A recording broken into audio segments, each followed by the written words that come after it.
Claude Boucher.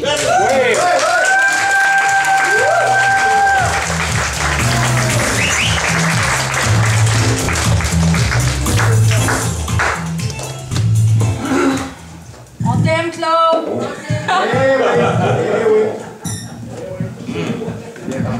C'était pas parti du speech, ça.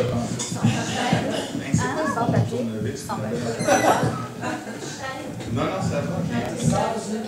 Ah oui, bon, oui. Oh, hey, c'est le fun, ils m'ont dit que si je vous voyais pas, j'étais à la bonne place. Je vais me reculer un peu, je vous vois encore.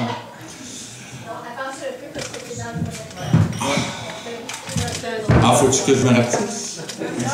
Non? Mon père est plus fort que le tien. Mon père à moi, là, il est plus fort que le tien. Cette petite phrase-là, bouge plus, toi. Cette petite phrase-là, c'est incroyable le nombre de fois que la gang de TQ qu'on était, c'est à 5e avenue à Laval-des-Rapides, on s'est dit l'un l'autre. Hein? Il arrivait quelque chose, n'importe quoi, mon père est plus fort que le tien. On mangeait une claque, mon père est plus fort que le tien, il va te battre ton père. Tout notre imaginaire de petit gars dans les années 60 tournait autour de cette petite phrase-là. Mon père est plus fort que le tien. Dans mon cas, moi, c'était un peu particulier parce que c'était un petit peu vrai. Regardez-moi pas, là, aucun rapport. Mon père mesurait 5 pieds 7, 250 livres, il n'y avait pas de cou. Quand il mettait une chemise, ses collets, c'était les 17 puis il les attachait pas. Les bras, hein, les mains comme ça. Je suis son fils, puis on s'est longtemps posé des questions, sauf qu'on a les mêmes cheveux. On s'est dit, bon, je dois être son fils pour de vrai. Mon père était un homme, bon, premièrement, oui, fort, costaud, tout ça. Mais de façon générale, c'était pas un gars agressif ni rien, mais juste sa présence, juste sa prestance, il imposait le respect. Surtout quand, à table, un des 4 enfants qu'on était, j'étais le plus jeune, avait le malheur de faire une niaiserie, de dire une niaiserie, d'être trop tannant. Là, tout ce qu'il faisait, c'était « Hey! » C'était tout ce qu'il disait. J'ai été élevé dans cet univers-là avec un père que oui, j'idolâtrais. Même, il y a des professeurs qui demandaient à ma mère si mon père existait vraiment parce qu'ils pensaient peut-être que j'en mettais trop. Un peu alentour de ce concept-là, hein, du père fort, du père solide, du père inébranlable, tout ça. Jusqu'à, évidemment, l'adolescence, là, quand tu arrives à peu près à l'âge de 15-16 ans, là où, mettons que le trône du père ou le piédestal du père prend une méchante débarque. Et puis, il est arrivé une chose comme ça, un samedi après-midi, parce que généralement, mon père était là à la maison le samedi puis le dimanche. Et puis, il a dit quelque chose à ma mère est partie à brailler, je l'ai regardé puis j'ai dit « Toi, tu feras plus pleurer ma mère! » En me levant comme ça, tout... Et là, il m'a regardé puis il m'a dit « Tu vas en manger une. » Il était pas content, là. Puis avec ses mains comme ça.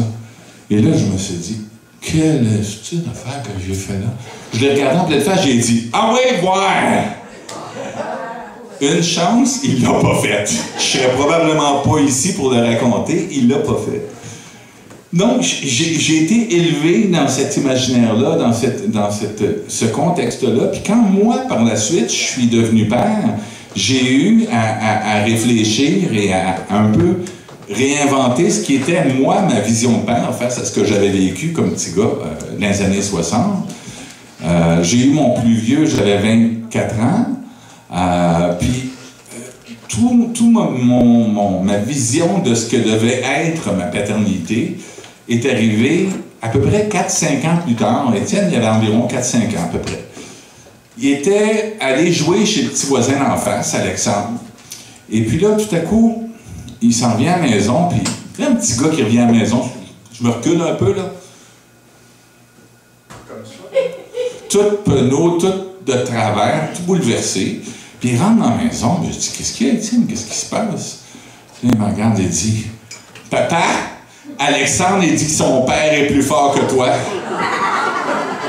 Là, vous pouvez pas vous imaginer en 30 secondes combien d'images de mon enfance, puis de petits Chris qui m'avait dit ça quand j'étais petit, qui m'a passé par la tête, puis je me dis, comment je réagis, qu'est-ce que je dis face à ça?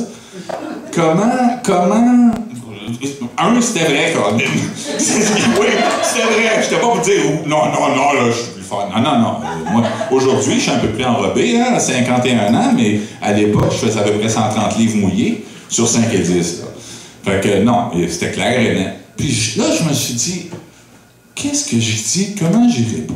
Puis au bout de 30 secondes, je l'ai regardé, puis je me suis penché vers lui. Puis j'ai dit, Étienne, il a raison.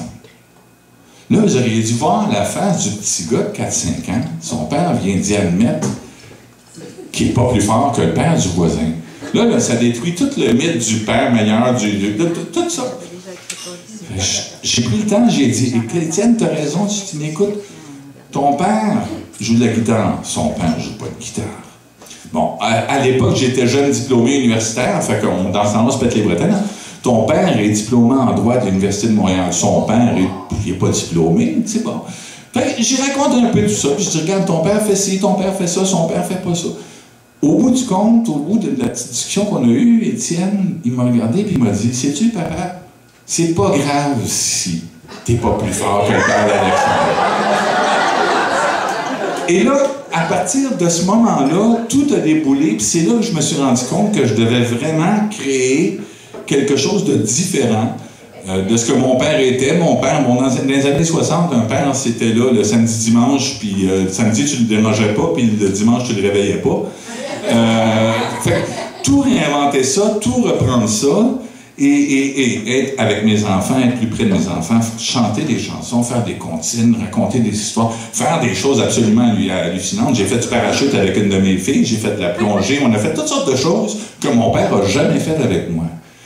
Je ne sais pas si j'ai réussi à faire en sorte que mes enfants me voient comme moi, je voyais mon père en héros, mais je me dis une chose, par exemple, je suis pas mal sûr que si quelqu'un leur dit « Mon père est plus fort que le tien », ils risquent probablement de les regarder et de leur dire « Moi, pis ».